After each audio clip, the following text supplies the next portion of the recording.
It was the best of times. It was the worst of times. It was today on Your Take is Excrement. It wasn't the best of times. No, it was fucked up. It was really fucked. It was the worst of times. Hi, everybody. My name is May Leitz, and you'll know me from my little YouTube channel, Nick Spheres, but you'll also know me from a musical career that I have, which is blooming. Like a flower. Like a flower. Like a flower. Like a rose. Sure, let's call it like that. And I'm sitting here with someone who also has blue hair. That's right. It's my son, Neo. Yeah. Oh, I thought about dyeing it purple today, but Today? Bitch, today? But then we ran out of time. Time? So, yeah. Bitch. Purple? How can you purple at a time like this? Easy. You just go get some bleach, get some dye. Get some bleach, get some dye. No. Okay, sassy bitch. I fucking helped you dye your hair one time and you're like, well, that was easy. I guess I could do that like all the time. Well, but that's... I've opened the door. I've unlocked the gate, and now Neo will never have an OG hair color again. Brown, goodbye. I don't know. It's coming in darker than it was, isn't it? No. No? It's cute as fuck. It's cute as fuck. Anyway, we watched the worst movie ever. We're just made. Chill out, okay? Hold on now. Worse than The Room. Oh my god. Okay, whoa now. Well, actually, I kind of agree. Yeah? Okay, whoa now. Yeehaw. All right, Rodeo Cowboy, we need to fucking do some advertisements. Also, people need to know what the fuck this even is. So, first off, this is a movie podcast. We have watched the two prior Rob Zombie in the Firefly trilogy, I guess is what it's called. So is it really? Yes. That's House of a Thousand dumb. Corpses, that's Devil's Rejects, and Three from Hell. So we watched Three from Hell today, which was quite possibly the worst movie we ever did see.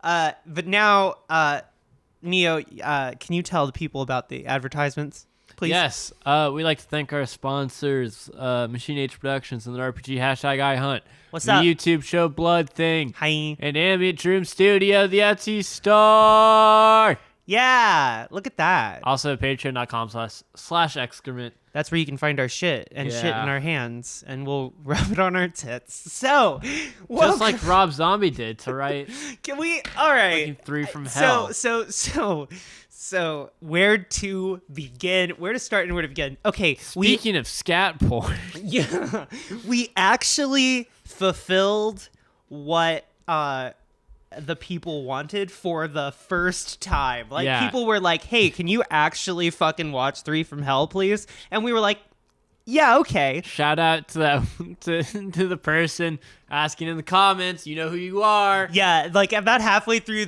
You ruined my afternoon. About halfway through the movie that we paid $4 to rent on Ultra 4K, it looked like shit. We were watching it on the TV that we paid to rent it on, and Ultra stupid K. I fucking know. About halfway through the movie, Neo turns to me and is just like, "Hey, you know that person in the comments that's always like, hey, can you guys actually watch Three from Hell, please?" Yeah, fuck that person. And I was like, yeah, get him, Neo, get him. So anyway, Neo wants to fight you in the parking lot specifically for making us watch this dog shit. So thank you for watching and commenting. I appreciate you. Yes. I don't appreciate Rob Zombie or the film. Now you're walking it back, huh? Yeah, I am. Okay. So, God damn, what do you even say? Well, I guess we need to go through. Well, first off, what the fuck is this? If you could describe this in a sentence, what is this? It's disappointing. Well, that's a word. I need a sentence, homie. Wait, disappointing? Did you have expectations? Yeah.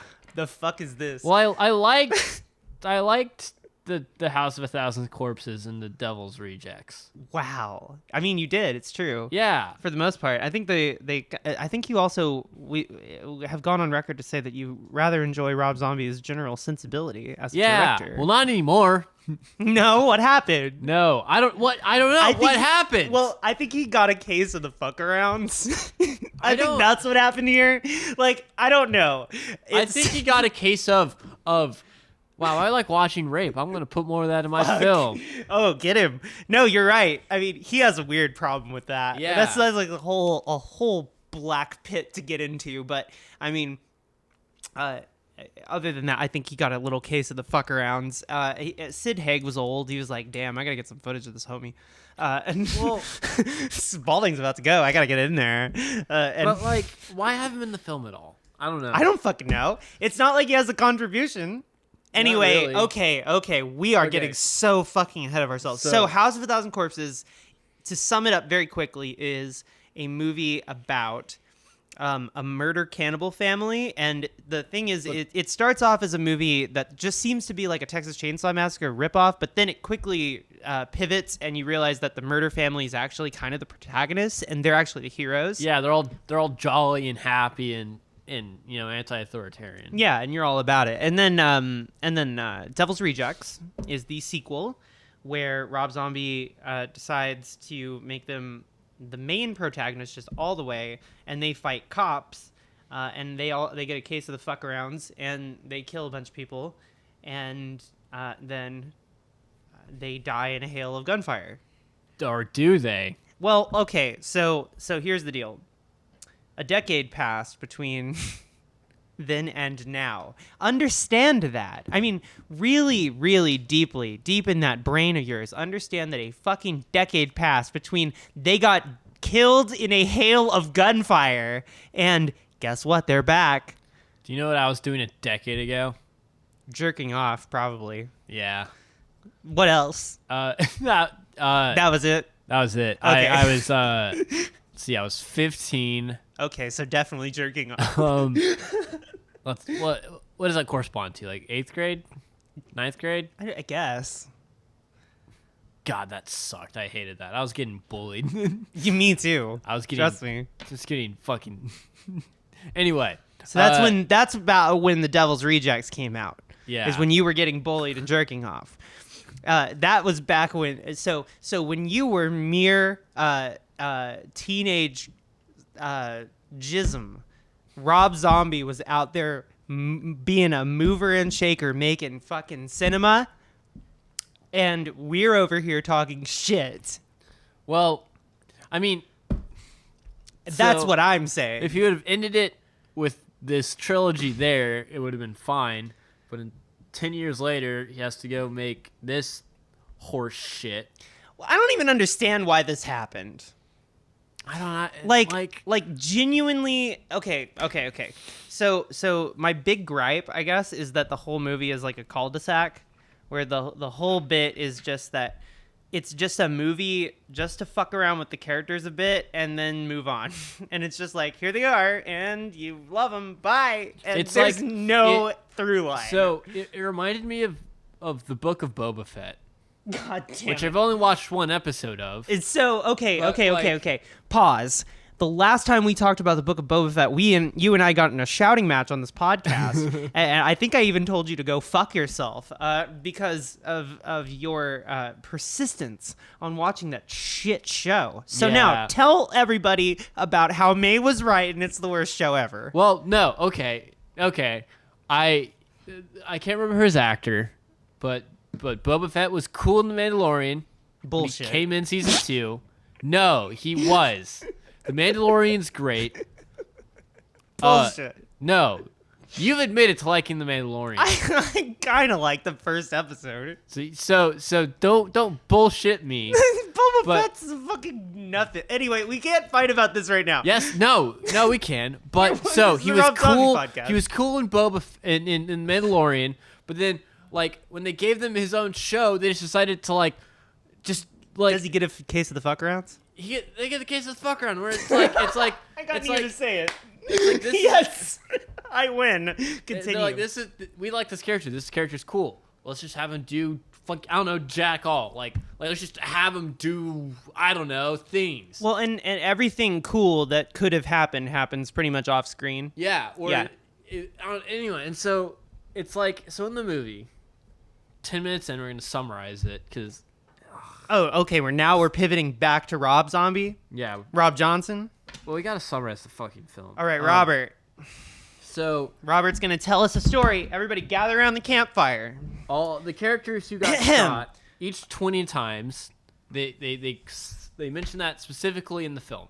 And there was 1,000,000 to 1 chance that they would live, but they did. But all of them lived, Miraculously. Then they all Because the movie's horse shit and it doesn't give a shit. they all go to jail. Spaulding is executed. Yeah, he fucking is. Otis Oh, Otis is on a chain gang with Danny Trejo. yes. And then Otis's half brother comes and rescues them. Yes. And they And kill kill Danny Trejo. Big mistake, it turns out. Yeah. Don't kill Danny Trejo ever. And then Ever. they start just fucking around. Well, hold on. There's also Baby. Well, We've totally. I'm getting a baby. Okay. So then there's Baby, who's in like the lesbian rape jail. Yeah. Big bad time. So, but like, and so she like pisses off the guards who like put her in like the lesbian rape cage match, Right. and then she kills all the rapey prisoners. Right. And thank goodness for that. And also, Rob Zombie still loves his wife. Yeah. Anyway, so then there's this like the guy who rescued Otis, who's his half brother. Yes. The Wolfman. Wolfman or whatever. That's a dumb fucking name. I know. They Everything's kidnap dumb. the like warden and his wife and the warden's friends until the warden goes and gets Baby out. And then he gets Baby out. And then while they're holding them all hostage, a clown shows up for literally no reason. Played by, I believe, Barry Bostwick. I could be wrong. And so on they that, have but I'm this pretty whole sure. bit where they're like, hey, if the clown makes us laugh, we'll let him live. And it's just the clown doing shitty, dumb, bad clown jokes for Yeah. way too long, like an agonizing long amount of time. And then they shoot the clown.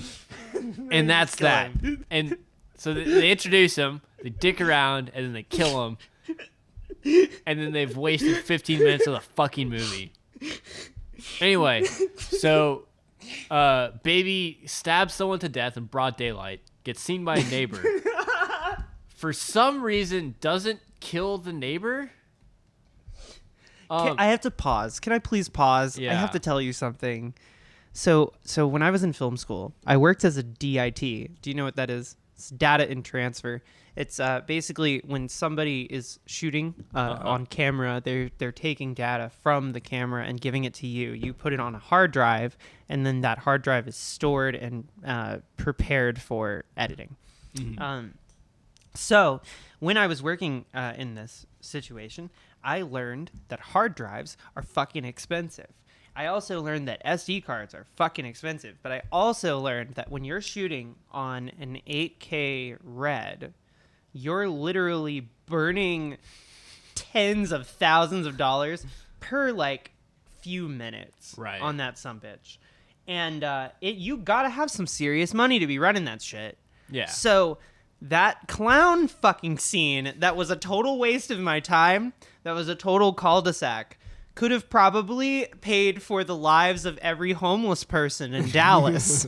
But instead, they had to shoot that shit. Anyway, continue, Neo. So they now have to escape the cops because Baby didn't want to go kill a random person after they just got finished killing a random person. Right. A problem.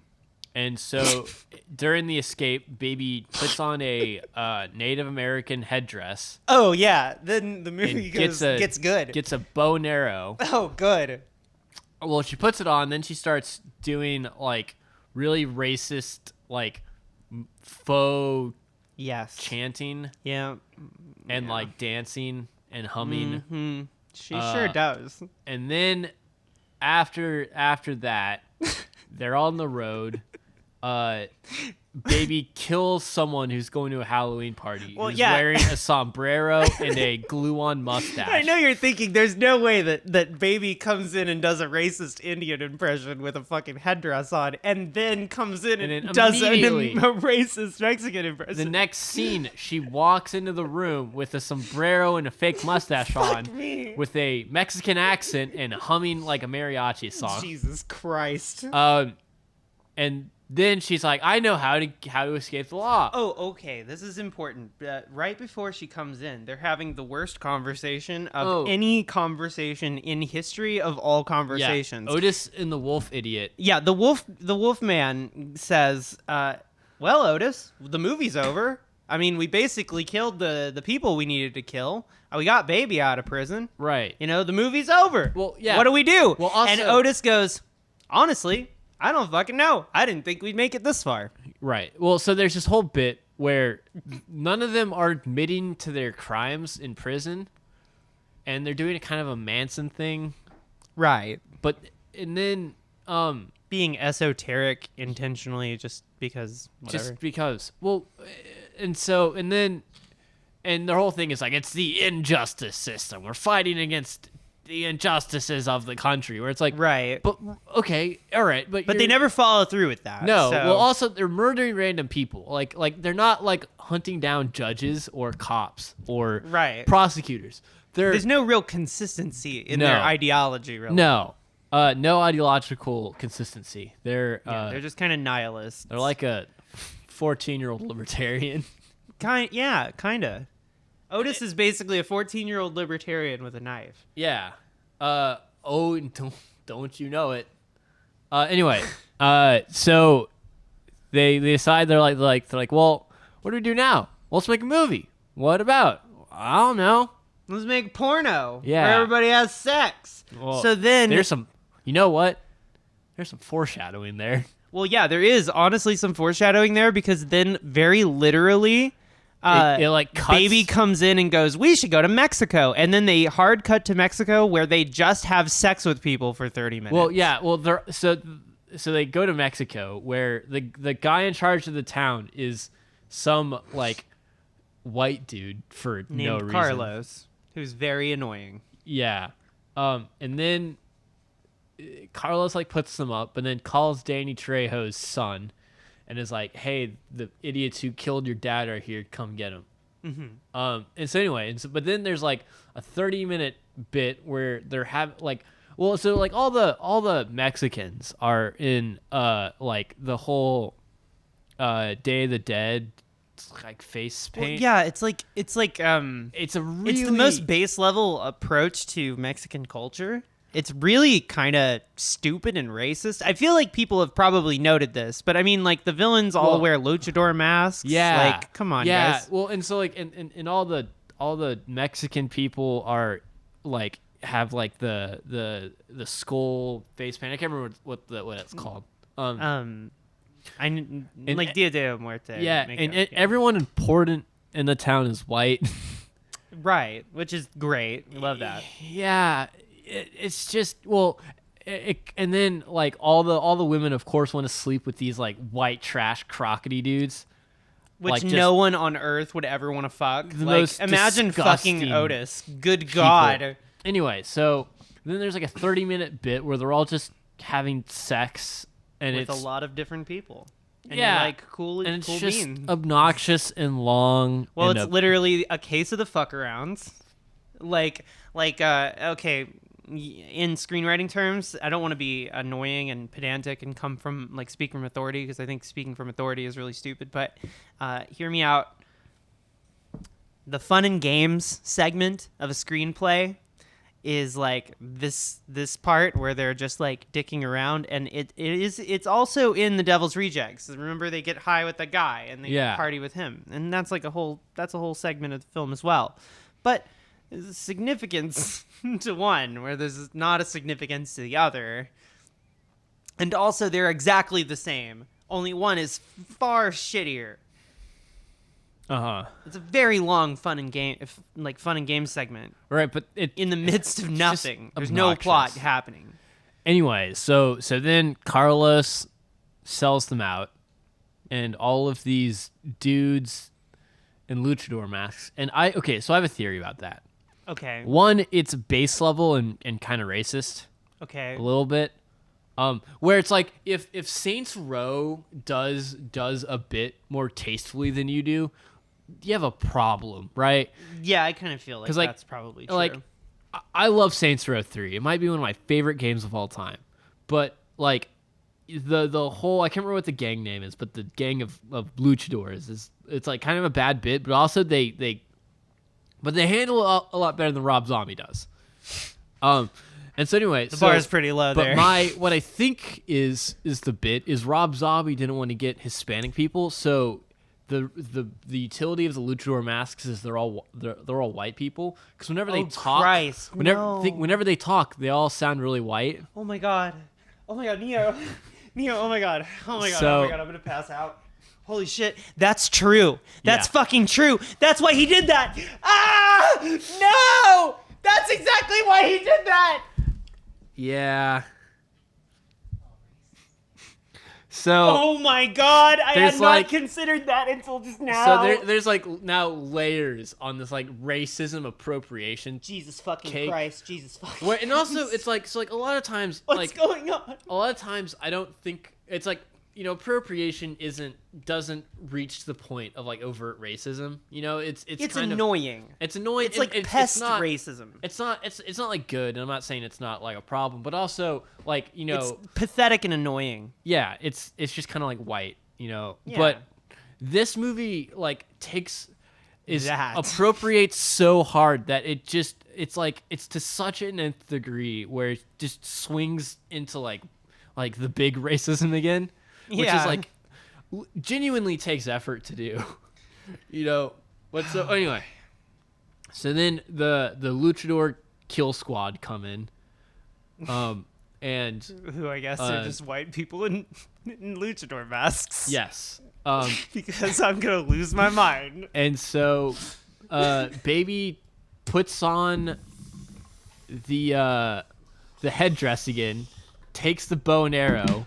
And while everyone else are having these like gun battles, she has like a Bowie knife and a bow and arrow, and it's like fucking Assassin's Creeding her way through the level where there'll be guards standing there and she'll shoot them in the neck and then run up and like gut them with the Bowie knife. Well, yeah, and wearing the headdress. And look, I don't want to harp too hard on this, but I guess you know what? Yes, I do. Rob Zombie's cinematographer is terrible. And his editor is awful. So them together, it's like a collection of. It's like a Kuleshov effect of bad. You know what I mean? So like the bad cinematographer is shooting everything way too close, way too fast, shutter speed way too high. So it's just like I can't tell what the fuck is going on. Yeah. And then the editor is editing things like because. Clearly, he doesn't have any information that's trying to be conveyed. And the same problem exists in 31. It's really frustrating. But fucking in this movie, the amalgamation of those two creative minds make the biggest pile of dog shit for like a good half of this movie. Right. Well, so anyway, so just like I'm not even gonna dignify everything that happens in that final scene with by describing it, but like they fucking kill all the totally kind of miraculously. Yeah, they kill the luchadors. They killed Danny Trejo's son. Because they're the best American murderers. Right. But, their whole... Anyway, so then the movie ends, but their stated goal of we're going to get revenge on the injustice system they haven't done anything with it. Like, They're like, we swear we're going to, like, fuck up the justice system. And then they go to Mexico and fight luchadors. And literally. Well, and so about halfway through the movie, I turn to Neo and I go, okay, so they're going to do a cul-de-sac probably now where they're just going to go do some completely unrelated thing. But then, in The Devil's Rejects, right, they go do some unrelated thing, but then the law finds them, tracks them down, and this has been going on the entire movie instead of for the last 30 minutes, and, like, tracks them down and then finally catches them right when they're least expecting it, right? And it's really impactful. Well, imagine if, like, the luchadors roll up because they want to kill the family, and then the like cops show up, and then you have this whole bit where the Devil's Rejects have to like have an uneasy peace with, or not peace, but the enemy my enemy. So they like them and the luchadors like put their differences aside to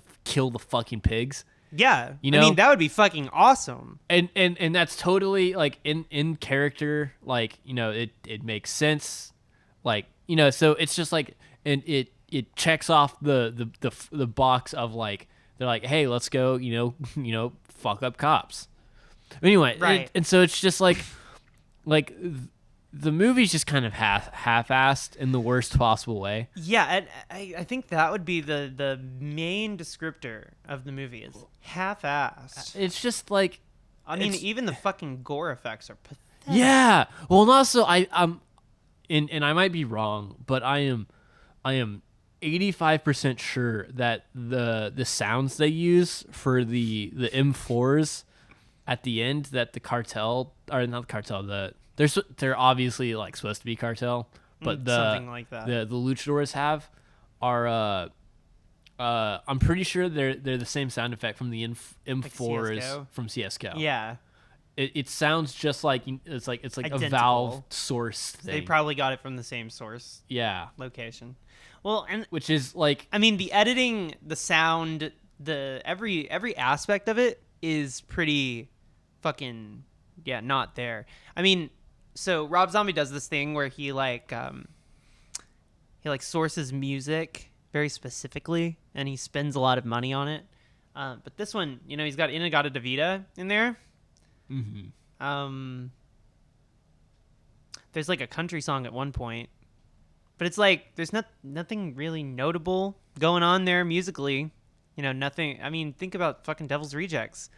It ends with with Freebird. Like that's Right. a choice, And well, I don't know. I mean, the thing we were kind of commenting on in the prior one, I think, is that there's a weird kind of spooky, maybe like conservative or kind of Confederate thing Rob Zombie plays with.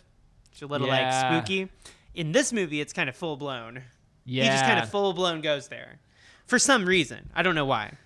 it's just It's like he's annoyed with PC culture, and you're like, I want to kill you. Like, why is every white dude the same? Like, they get a camera and they're like, all right, what do I do? Let's get the feminists. Let's get the fucking PC culture. He goes full Eli Roth in this one. Yeah, and that's why I hate it. And I guess that's the thing, right? The thing I wanted you to see in the trajectory of Rob Zombie is him going from someone with like some sort of authenticity, some sort of something in there, moving from that to a cynical bastard, which is where he is now, where I feel like genuinely a lot of the stuff he makes now, it's just like, why did you do this? Like, why did anybody give you money to do this? Like, why did you do this? Why? Genuinely, why? Why did Lionsgate sign off on this? Well, and I understand that, like, making bank on the old shit is like, the steez, but fuck, like, go fuck yourself. Like, you could have tried maybe a little harder. Good God. Yeah. It's just suffering wall to wall. Let's do some ads and then let's ads. dish about it. Oh, Neo. Oh, May. In these troubled times, I feel like, sometimes the only thing one can really do is just hop on the internet and add things to your cart. So Legitimately, every time I get like upset or like every time I'm like really, really stressed, I just go to like itch.io or Steam, or Etsy or YouTube even. Other websites we're not sponsored by. Well, Blood Thing's on YouTube, and you can like right. you can Sorry, do the thing I'm- where you I'm pay sorry, the creators. Keep going. You're derailing my ad. I'm sorry. Our Keep ad going. break. Okay, keep going. And you know what? You know what? If you're in that same position and you're on any of those sites, you know what you should buy? Booze. Well, No, LSD from the deep web, right? Well, Are we sponsored by LSD yet? Can we be sponsored by LSD? I believe that's still federally illegal. So, Shit. we disavow God damn any and all illegal LSD. LSD distribution. If LSD ever becomes legal, any manufacturer of LSD, please sponsor us. That would be amazing. Yeah. Anyway, continue. That was Yeah. the most insane idea I just had. Anyway, So we were talking about. So if you're ever, if in these trying times, if you ever need, if you ever want to see that like click, you purchase them and feel good, we have some recommendations. Yeah, we do. Hashtag And that's what these iHunt. yeah, hashtag iHunt. It's like an RPG. RPG. You can sit down on that's right, your ass, and you can play the game, or you can stand on your feet. That's right, and play the game with your friends. Do you have friends? Make some. Or here, consider this. For the express purpose to play hashtag iHunt. There's like groups of people that play this. You can go hang out with them. That's fun. Yeah, it's a way to meet people. Or if you want, if you want the sweet cathartic release of you spending money, go send money to hashtag, or not hashtag, just Blood Thing. Oh yeah, absolutely. I mean, yeah, it's on YouTube. Yeah, you gotta check Watch that out. Enjoy it, and then consume it, and then throw some money at the creator. Yeah, exactly. I mean, and then if you want to spend your money and then be able to look upon what you have bought, the physicality of it. Yeah, especially Ambient if Dream you're Studios. Yeah, it's especially if you're also sponsored by LSD. Yeah. No, you can look at the Ambient Dream Studios art and be like, "Damn, this is fucking vibe." Yeah. Well, we're moving to a new place here, pretty Colorado, soon, and I can't wait to throw things on that wall. Yeah, cover up that landlord special. Yeah. We're gonna cover it up and with some beautiful abstract art from Ambient Dream Studios. That's our friend, and then we're probably gonna sit down, watch the Blood Thing, and play some iHunt, catch some Mothmans, and fuck them. Well, I don't. Only, you don't want to catch some Mothmans and fuck them? Only if the Mothman we catch can consent. Of course. Well, yeah, you catch them, but they want to be caught, and they're like, "Hi, ooh, please." They're bottoms. Mothman are bottoms. I'm sorry. Speaking of consent, why does Rob Zombie like rape? No. Patreon.com/excrement is the place where you can go. Not speaking of rape, we don't rape anyone over at patreon.com/excrement. Not that I know of, but like Rob Zombie, maybe I don't understand. Why does he like it so much? So we're gonna jump right into that. Content warning, I guess. Like, what is his? So he does this a lot in his movies. There's but one it rape gets scene. bad in this one. There's one rape scene in The Devil's Rejects, and it sucks. There's 3 rape scenes in this one? Yeah. Why, Rob? It's like. Well, I mean, beyond there's also just like consensual sex scenes that are, it's like. Here's a character that's slimy and gross. Here's that slimy and gross character getting their dick sucked. It's just like, thanks, Rob. I love you. It's in doing that these like to me. Shitty low effort movies. Like there's a plethora of things that'll happen to male characters. Yes. That is like. There's this laundry list of things that can happen. These like tropes, but female punishment in this is female fucking punishment. insane. Like the tropes are like dead baby, rape. Full stop. And it's just like, what the fuck? Why go to that place? I understand that's like it's just cheap. It's half-assed. Yeah, it's cheap and half-assed. Where it's just thoughtless. Careless. I mean, like misogynistic. Oh God. I mean, beyond and just because like Rob Zombie loves his wife and puts his wife on display in a weird. Oh God, and the way that he objectifies women in this with his camera, it's just so goddamn annoying. Can we talk? I'm sorry, this is completely unrelated, but I just think we need to move to something a little tiny bit lighter. Can we talk about Captain Spaulding? What the fuck is he even doing in this? Yeah, like it feels so cynical. Was he literally did they make the movie literally just so they could do a scene of him? Well, so I think the question is like, did they want him to be the third man in the movie? Like, because like the two ways I can see it. Excuse me, I've been chugging energy drinks way too late. I have the burps. Morpus. All right, we're good. Well, okay, so was he in the movie because they wanted him to be Captain Wolf? Or not Captain Wolf. Captain Spaulding. wolf, whatever. Like, well, because was it supposed to be the same as the Devil's Rejects, where it's the three of them rolling around and they had to murdering quickly people? replace him with somebody. Or did he pass away during filming and they're like, oh shit. All right. Well, because like if you notice, like he's like in the movie until this like very specific point where they're like, Spalding was killed by lethal injection. His last words were this, and this happened. Moving on. Yep, they didn't even shoot a scene of it. Yeah, and so I'm leaning on the side of like they had to completely rewrite the movie. Oh man, I hate that. I don't know. I think I mean, let's just look at the realities of it. Well, the only scene they have of Captain Spaulding in the movie, he's sitting in a chair. He's old as fuck. He's like 75. Well, they even say in the movie where it's like, it's like, there's no way this Spaulding's going to do anything. He has one foot in the grave and the other's dancing around it. Yeah. You know, so it's like, I don't know. It's just obnoxious. It is obnoxious. I mean, but more than anything, it's like kind of, I'm trying to decide if it's fan servicey or if it was the point or if it's fan servicey, then oh boy.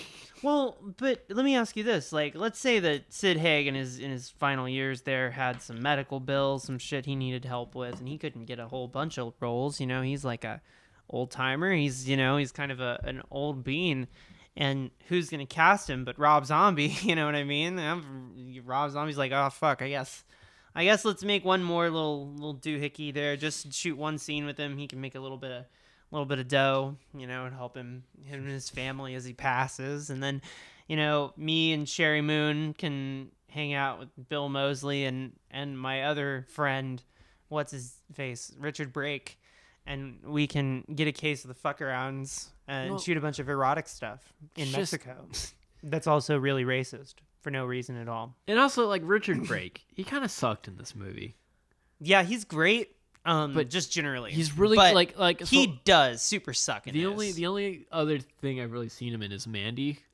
Oh yeah, he's great in that. But he's so good in Mandy, like because he's an LSD manufacturer. The scene in Mandy that he's in is like Nick Cage rolls up, and the whole scene is just Nick Cage is like telepathically communicating with him, but they don't.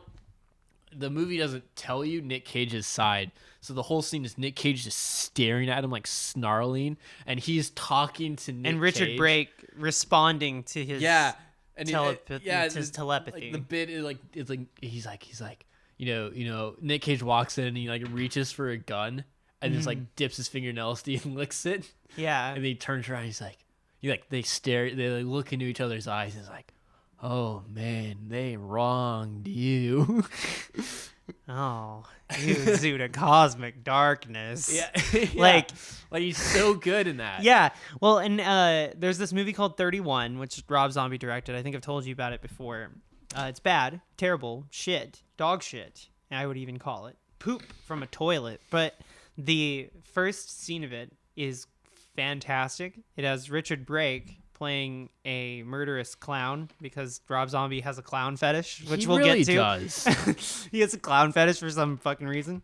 Anyway, Richard Brake is like, in Hale, they love popcorn or something like that. It's really fucking stupid bit. I'll show it to you. But it's like the only good scene in 31, which is a terrible movie. But Richard Brake is kind of good in that for a little bit.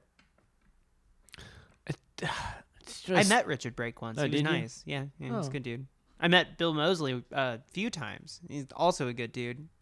He loves money. Let me tell you why. But who doesn't?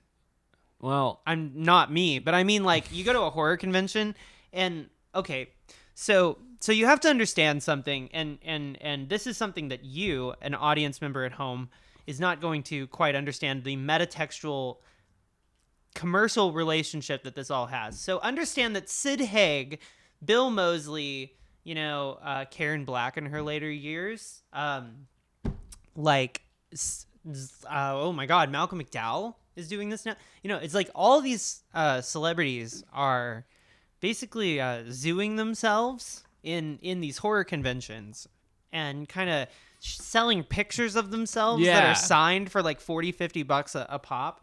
And that's how they make the majority of their living to pay for their, not even very lavish life, but like their middle class actor life. Like that. And there's also the thing where you can like pay like an actor or a celebrity you like to like record you a message or whatever. Yeah, and they do a bunch of shit like that, take pictures with them.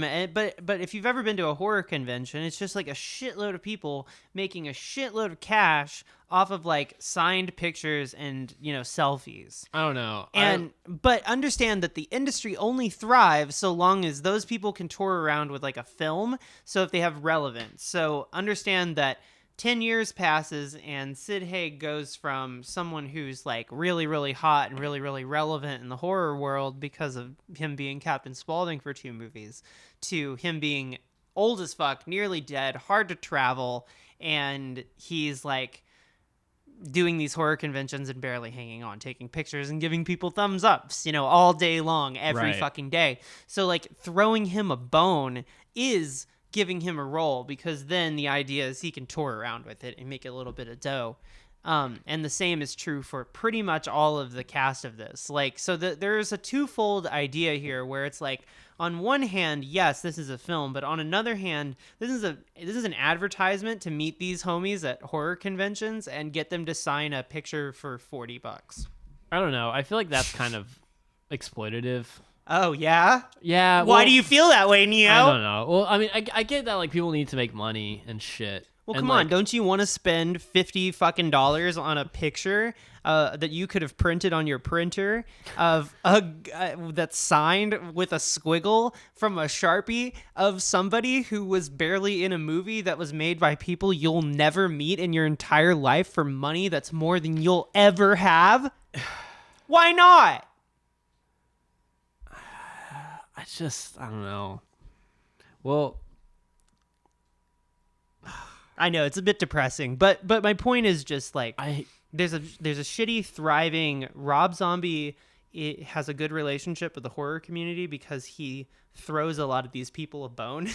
And so when you're watching this, you can't help but think, Jesus Christ, is he really just doing this to throw these people a bone? Yeah. And the answer is yes. The answer is yes, by the way. Well, I don't know. I think that art is art, and so it's like, I mean, true. Yeah, true right. facts. True facts. Big if true. Art is art, and it just bums me out whenever the utility of art isn't the artistic merit, but is to like squeeze money out of people at cons. I mean, well, and so like God. It's like, like most people in the Red Dead Redemption games, most of the voice actors, they're like, for the most part, they just do the whole like, you can have like Dutch or Arthur, say happy birthday, Lindsay, whatever. Yeah, or some shit. Or you can go to the con and have their kids. Either way, it's still like. But like, and exploitative. So it's still exploitative. But Red Dead Redemption 2 was not made as a vehicle for that. No. It's like, it was a game first, and it's a happy byproduct that you can go to the cons and get, and have Arthur Morgan sign where Arthur dies in the game on the map or whatever. And it'd be different if the movie was good. Yeah. Right? Like, Devil's Rejects does this exact same thing. I mean, it throws Danny Trejo a bone. It throws Bill Moseley, right? Bill Moseley is Chop Top from Texas Chainsaw Massacre 2. Yeah. I mean, that's a pretty serious bone Yeah. to be given him. I think it's a pretty big role for him. And that role pretty much ended up paying for the last decade of his life at cons. Right. And I know this because I've met him at a con, and he really wanted me to give him $40 to sign a picture, and I didn't really want to. I was trying to have a conversation with him. Speaking of money grubbing whores, did I tell you that Tom Savini is a dick? Okay, this isn't true. He's not a dick, but like, he wanted my money so bad. Who's Tom Savini again? He was the special effects guy on like Friday the 13th and some like classics. Yeah, like, maybe they should have The hired Burning, I think. Maybe they should have hired him to work on this movie. Well, yeah, and it's just like, My goodness. So if you've ever gone to these conventions in your life, and I'm sorry that I'm derailing this Three from Hell podcast to talk about the convention Well, life, no, but no, but I think, I think, this I is think, it's a part of the industry. yeah, as you've laid out, it's a part of why this movie was made. Yeah. So if you've ever gone to one of these conventions, you know that the thriving idea is that, you know, you go there for the actors to Yeah. do nothing, just zooing. Yeah. They're just standing there, and you look at them and go, "Wow," which is horrible, kind of. Anyway, and uh, and then meanwhile, like shitty filmmakers are paying money to try and screen their movies to unsuspecting horror fans that are gonna watch these terrible things. Anyway, so it is like the most exhaustive capitalist experience where you go to this thing and everybody is looking at you and begging you to come give them your like $20 to $40, and it's kind of horrible, Right. to be honest with you. Mhm. And I've done it year after year, many, many times. I've gone to like 20, 30 cons, and I've met a lot of these people. And I also used to work press, so I'd go around talking to them and taking pictures and shit behind the scenes. And you know, they're all tired and they don't care for the most part. I mean, they Yeah. have their own lives, they have families, they have shit going on. They don't give a shit what they did in Return of the Living Dead. Like, to be honest, there was this fucking hilarious moment where the whole remaining living cast of Return of the Living Dead is on the stage. And I'm sitting in the audience in the front row looking up at them, and somebody goes up and asks them about some on-set memory, and nobody on the stage remembered. None of them remembered. And it was just like, damn, I guess it's because it didn't fucking matter. And like one of them was like, yeah, I took the gig because I needed some money Yeah. to pay my rent, Right. you know? And it's just like, damn. So understand that there's a bit of a working class element to the horror community where a lot of these people are not very, you know, explosively wealthy or whatever.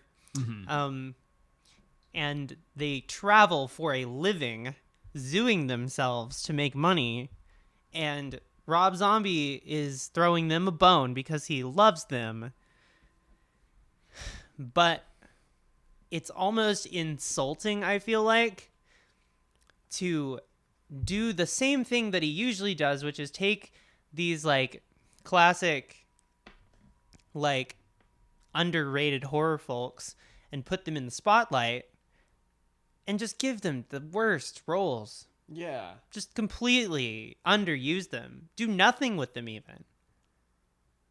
It's just like insulting. Yeah. I don't even know. It's cynical and transparent. Well, and also it's like, you know, no one's trying to act well in these films. No. You know, right? So it's like, you know, it's like you can have a low budget film that you don't have a lot of, you know, money for actors, whatever. But Right. it's good because everyone actually like tries, and you can like, you know, it's the whole thing where it's, you know, so you can feel the effort and the energy. You can do something successful with nothing. Right. It just, you know, takes passion. Well, and that's why I said the thing about, you know, when I was working DIT, I know it costs a whole lot of money to shoot on raw 8K, you know, Ultra HD. I know that that's incredibly expensive per frame, like per Right. frame. It's expensive, and then it needs to be colored, touched, edited, and then any CG work is sent off. We're talking about, you know, every second of film is a lot of money. And like this movie, we watched the unrated cut, so maybe the theatrical cut is better. I doubt but it. press X to doubt. This one, it was just like excessively wasting time and money and effort and energy and care for nothing at all. Yeah. And I think at some point Neo just kind of turned to me and was just like, this is the worst movie we've watched for the podcast. 38 minutes into the movie, I said, let's just stop the movie and do a podcast about the first 38 minutes. Because I hate this. Because I hate this. And then May said no. And then I said, well, can I can I work on my Age of Sigmar army on my computer? And May is like, no. No, you have to come sit and watch have to this sit shit. on the If couch I and have to watch watch this this shit, movie. you do. So, yeah, I don't know. I mean, it was just kind of like, I have a lot of more questions, I think, than anything. It's just like if Rob Zombie was sitting across from me, I'd be like, all right, man. So, like, why did you put Sherry Moon in a Native American headdress for the entire film? Also a sombrero. Why with a did you... racist accent? Yeah, why is your impression of Mexico so, like... Racist? Yeah, and limited. Well, so the scene where so in the whole thing was like for the festival, it wasn't like they're not. It wasn't like this is a I can't remember the name in Spanish because I'm an idiot. Day of the Dead festival. They're like, oh, it's a knife throwing festival. Mm-hmm. All the men like to have a knife throwing competition. That's why everyone's dressed up. Yeah, it's like just have a day, like make Day of the Dead. And so it reminded me of a scene from Westworld actually. Where there's a scene in Westworld where they go to the outlaw town, mm-hmm. and everyone's doing the celebration. Like the bit in Westworld is it's like pandering to shitty white people who are wanting to like appropriate it. Mm-hmm. Why are you? I have a crazy idea. Keep going. Anyway, and so it's like it. So there's a scene in Westworld that's like the bit is it's making fun of media that like tries to appropriate and exploit like the Mexican Dia de la Muerte or whatever. Yeah. And so then this movie has the exact same bit almost like it feels so incredibly similar, but it's trying to be genuine with it. Where it's like where in Westworld the bit that's like the exact same is like isn't it stupid that media has this bit in it? Yeah, right. Well, so I have a crazy idea. What's your crazy idea? Well, so while you were talking about that, I was thinking like, well, what do I think the movie's like? You know, like if I was to compare this movie to something, what would I compare it to? And you're comparing it to an episode of Westworld. I've compared it to a lot of things over the course of this show. But I'm going to compare it to something that everyone is going to cancel me for, but I don't care. They're not turd I took this afternoon. No. So there are two films. The first is called Big Money Hustlers, and the second is called Big Money Rustlers. And these are the Insane Clown Posse movies. They are written and directed by the Insane Clown Posse, and like the first one is very fan servicey, annoying, like Dolomite ripoff crap. And then the second one is a Western where they like literally have a like white guy in a Mexican costume, racist stereotype, and the whole movie is just about ICP having all their favorite porn actors and friends, including convicted rapist Ron Jeremy, just be in the movie just so they can all make a buck, so they can all show their face at cons and make a buck. And so it was just like transparently like that.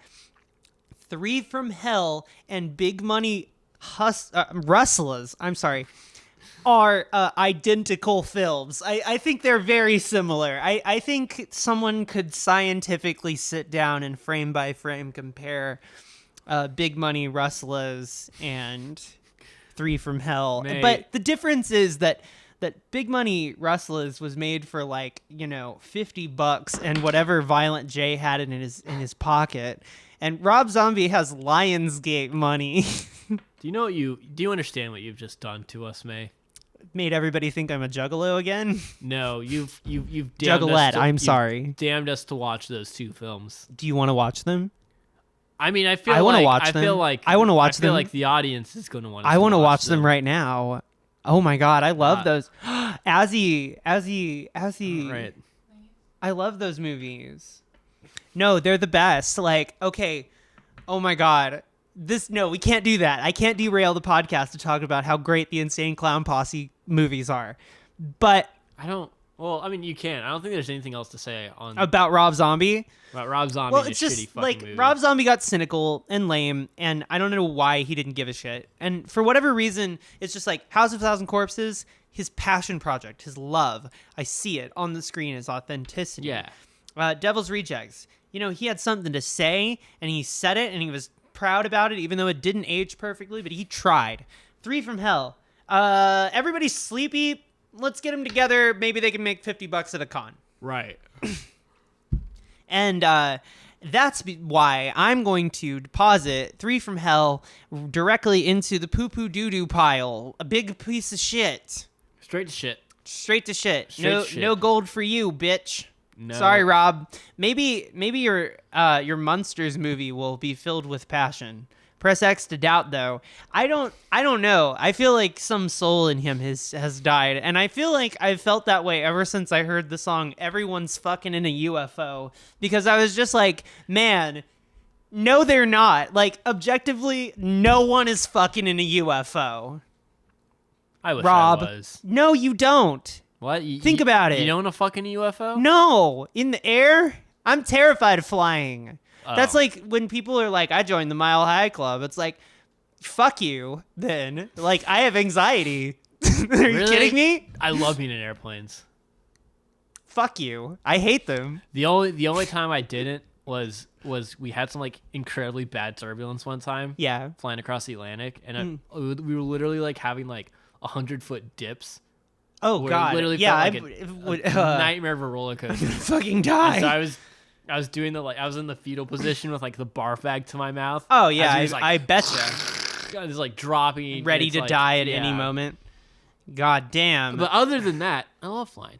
oh, yeah. That sounds Pop the great. Dramamine, just listen to Modest to Mouse. the gentle whir of the engines. It's like the perfect back, like the white noise for me. It's just like, Uh-huh. it's like Well, that's lovely, Neo. yeah. You'll have to do some flying soon. I wish I wish I had the money. You know what we need to do next is fly ourselves over to the couch and watch Big Money Rustlers by the Insane Clown Posse. Did you know that the Insane Clown Posse is two clowns? That's Violent J and Shaggy 2 Dope. One time, like a couple weeks ago, someone tried to convince me that the ICP had like a Daft Punk thing going on Where no one knew who they no were. one knew who they were. Well, underneath you know, the people clown do know paint. who Daft Punk are. Yeah. Well, yeah. What well, the fuck? And so I pulled up their Wikipedia pages and it's like, no, the real name is this and this. Yeah, And like Joseph Bruce and Yeah. whatever his other and they were like, fucking name what are is. you talking about? It's like, no, they're pretty open about who they actually are. Yeah, no, it's Like- it's a bit, guys. But Anyway. no, the thing I was gonna say is the thing is that Violent J always plays the antagonist and Shaggy 2 Dope always plays the protagonist, and Shaggy 2 Dope always comes across like he really gets the bit, like he understands what they're trying to do, like why they're together, what the bit is. And Violent J seems kind of like a reckless kind of I can say this as an insane person, and he just kind of does insane things, like he puts his dick in your hot dog bun. That's a lyric in one of their songs. I don't know why it's in there in my brain, but it is. Anyway, he met a pelican at Briscoe Bay. It tried to eat his cell phone. He ran away. Right? Isn't that the lyric? Anyway, fucking ICP. We're gonna have a goddamn great time doing that. Hooray. Support my flying addiction at patreon.com/excrement. Yeah, we are both into CBT. That's cock and ball torture. So that's why we watch these movies. It's to torture our balls. Well, all right. See you later. Bye.